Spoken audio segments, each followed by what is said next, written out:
picking a reference, picking a toe, was Marc Marc Marquez. Unstable there, Joan Mir coming in. Yeah, tricky. As you mentioned, Simon, it's a very, very tricky, tight turn through. There could be a bit of drama there in the early laps in all three classes, not just in MotoGP, and particularly in tomorrow's 12-lap sprint. Look at Pecco get that thing stopped smooth, really nice. He's got a big 4.5 minutes here as the world champ, because as you can see on that graphic at the bottom of your screens, he's down in 18th place, which won't cut it for Q2. This certainly will from Jorge Martin. Look at this. This could be the first 144 lap around this Boud International Circuit. Here comes the number 89 over the line. Jorge Martin does indeed deliver that first 144. A 144.790 puts him in control of the session by nearly half a second. But yet again, it's another rider. Fastest lap into the gravel at turn 1.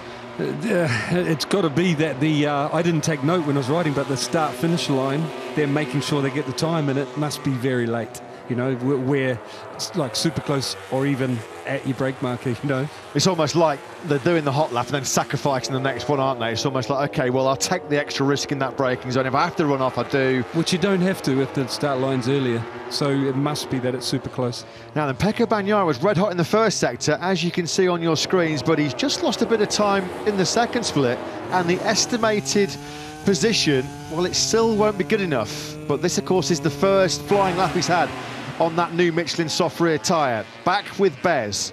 He's towing around the Repsol Hondas as Mir got in too hot, didn't he, there, going into the first corner. Aleix Espargaro on the factory Aprilia is also on an exceptional lap. His name just popped up on the bottom picture of your screens there.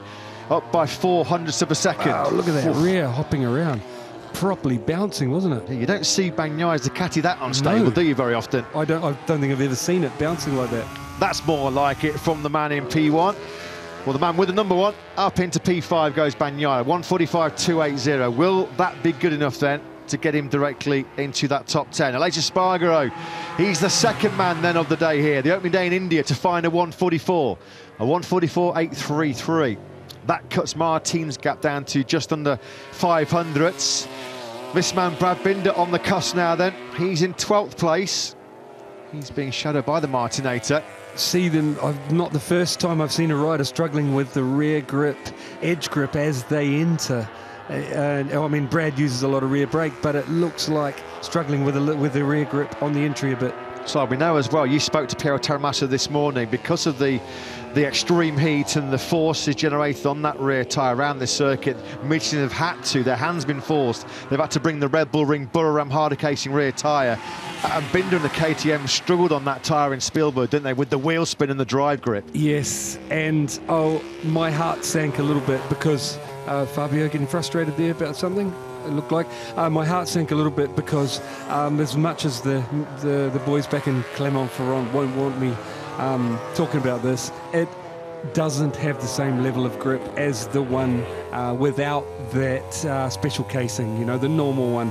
And my heart sank because this has such a beautiful flowing section all the way around, apart from that big long straight, that the riders won't be able to enjoy it as much. When you've got more grip, you have a better feeling. The bike does everything better.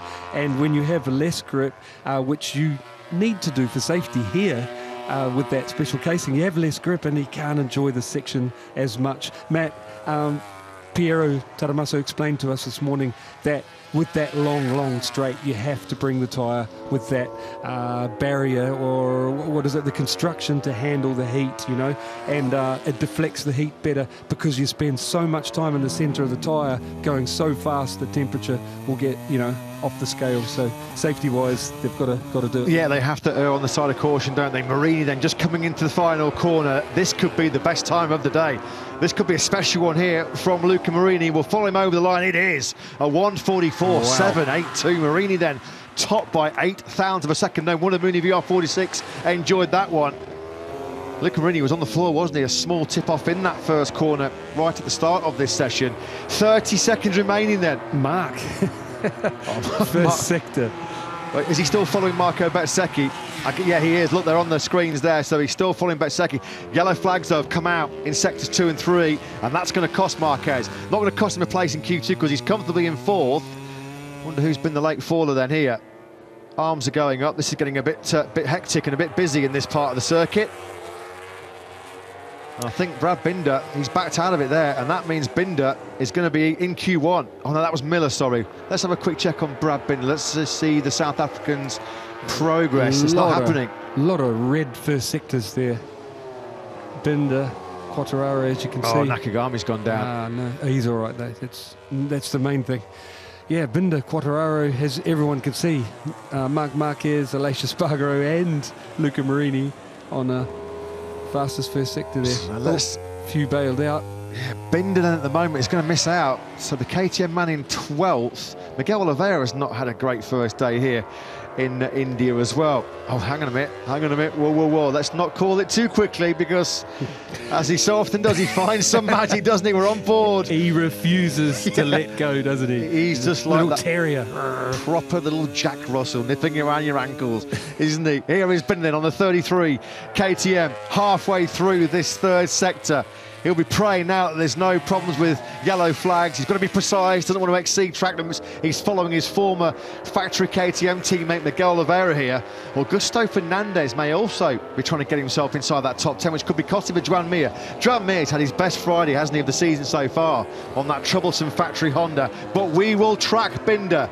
Is there going to be Binder brilliance here in Bude up to 4th place? So Binder does go into the top 10. Fantastic. And I imagine he probably lost, not knowing where Miguel was going to head, lost a little bit of time following Miguel on that last. Sorry, it's been cancelled, the yellow flags. Just looking up, so it will not count.